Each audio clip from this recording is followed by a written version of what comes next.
Sino po nakakilala kay Kian De Los Santos, mga kababayan ko? Yan po si Kian De Los Santos, mga kababayan, ay siya po yung minor de edad na tinaniman po. Tinaniman po siya ng ng droga at ng barel. Kaibigan po yan. Kaibigan po yan. Nino po? Ni Biyahe ni Koy sa Caloocan po. Ito po ay matibay na na pagpapatunay po, matibay na ebidensya.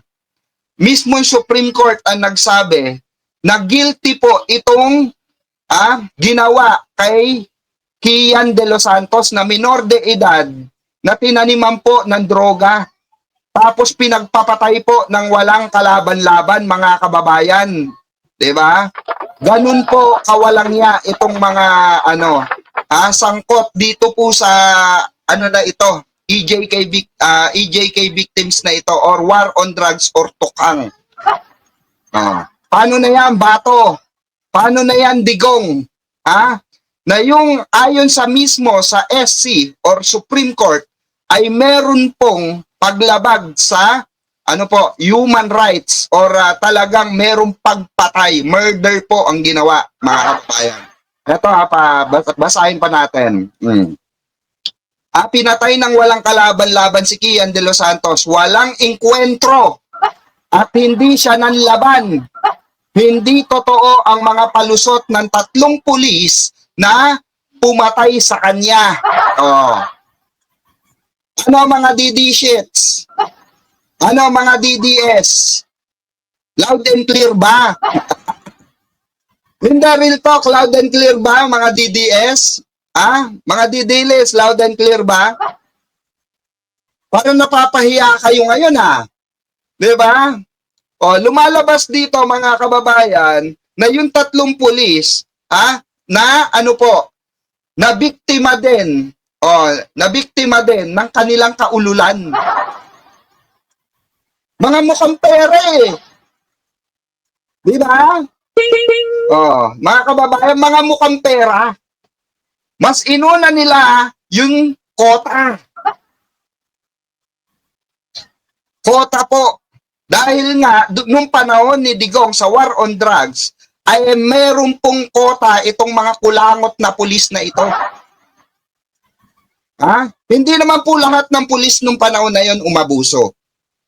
May mga kumpare din ako mga pulis pero yon mga hindi to longest yon.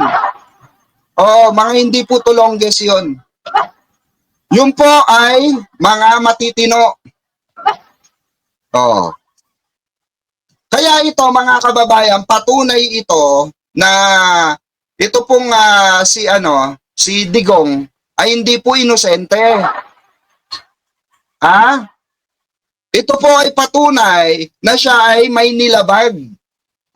Di ba? May nilabag po siya. Sabi mismo ng Korte Suprema, hindi kailanman parte ng tungkulin ng kapulisan ang walang habas na pagpatay. Di ba? Yan ang sinasabi natin Yan ang sinasabi natin. Mapapahiya na naman ang mga didilis nito. Shoutout sa mga didilis na mga bobo at tanga. Mismong Korte Suprema po ang nagsabi niyan. So meaning to say, kung guilty ang hatol ng Supreme Court at ayon mismo sa Supreme Court, may nilabag na batas itong mga kapulisan na umabuso, na pinoprotektahan din ni Digong. Remember po mga kababayan, si Digongyo ay pinoprotektahan po niya, yung mga pulis. Wag na daw idamay yung mga pulis, siya na lang daw. Diba? Sino pong nakakano noon? Eto baka mamaya sabihin na naman ng mga didilis, mga kababayan, sabihin na naman nila, puro kangal-ngal, pikwa, asan yung mo? Asan yung pruweba mo na sinabi ni Tatay Digong? Asan yung pruweba mo na umamin si Digong? Ito, iano natin, ipapaano natin sa mga didilis, mga kababayan. Ako kasi gusto ko yung may mga ebidensya tayong nilalatag. Gusto ko yung may mga ano tayo, may mga tawag dito, matibay tayong ebidensya na mailalatag. Hindi yung putyo-putyo lang tayo. Ito ha. Wait lamang po. Baka kasi, sabihin na naman ng mga didilis, fake news copy kwa. Hindi po. Kinontent ko pa po yan, mga kababayan. Kinontent ko pa. Ipapakita natin sa mga didilis na ito na meron talagang pag-amin kay Digongyo. Hindi po nagsisinungaling ang ebidensya. Mismong in national television, national television po, umamin si Digongyo. Baka sabihin na naman nila, nako, ano-ano ka lang dyan, pikwa. Ito loud and clear ba? Naririnig ba ng lahat? Ito, paparinig natin sa kanila kasi para naman, di ba? Baka sabihin nila, wala tayong matibay na ebidensya, ngalngal tayo ng ngalngal. Hindi po. Kung bakit sinabi ng SC dahil din po dito.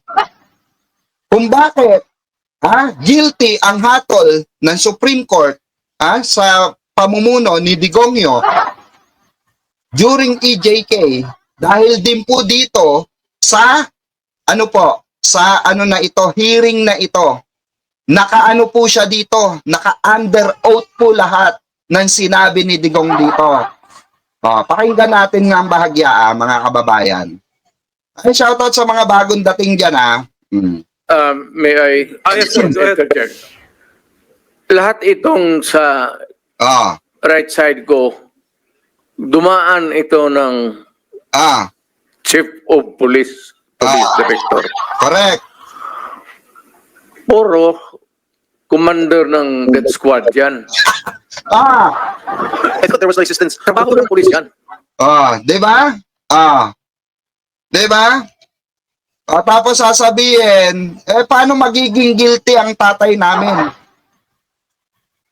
Fake news yan, sasabihin na naman nila.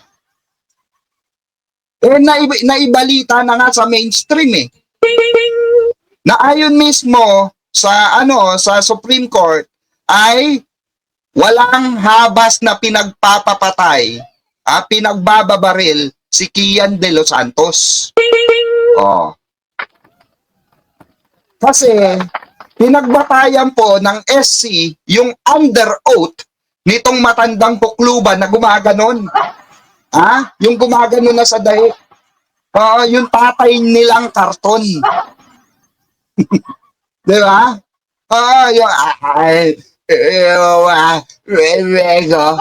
Tingnan mo, no? High blood na naman ako sa'yo, magbabagong taon na. Hindi kasi pagka binabalikan ko tong issue ni Digong, no, sa EJK, nabibwisit ako. Kasi alam nyo kung bakit? Ako mismo, myself, na-interview ko po yung mga biktima, pamilya ng biktima ng EJK na meron from 5 years old, meron pa pong 5 years old na nadamay dahil sa katarantaduan at kawalangyaan, kabobohan ng matandang yan. Yan, mukha na yan, nakikita nyo, lakihan natin, yan, nakikita nyo, yan. O diba demonyo? Diba? Walang ya pa sa walang ya.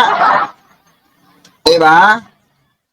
Ang sarap tirisin ng mukha, ang sarap pangahan, diba? Naka-under oath po lahat yan. I thought there was no existence. Trabaho ng police yan. Diba trabaho daw ng police yung maging death squad? Diba? Tapos sasabihin nila, hindi, mabait yan si Digong. Mabait yan si tatay, mga ungas. Harap-harapan na nga tayong tinatarantado ng mga ito. Tapos kayo, paniwalang-paniwala pa. Ma'am Maria Thomas, shoutout po. Ayan, sa mga bagong pasok po, shoutout. Happy New Year, everyone. Ayan. Shoutout po. Happy New Year sa mga kabenggador natin, mga kasama natin sa Bengador. Ayan. Mamaya magla-live yan mga yan.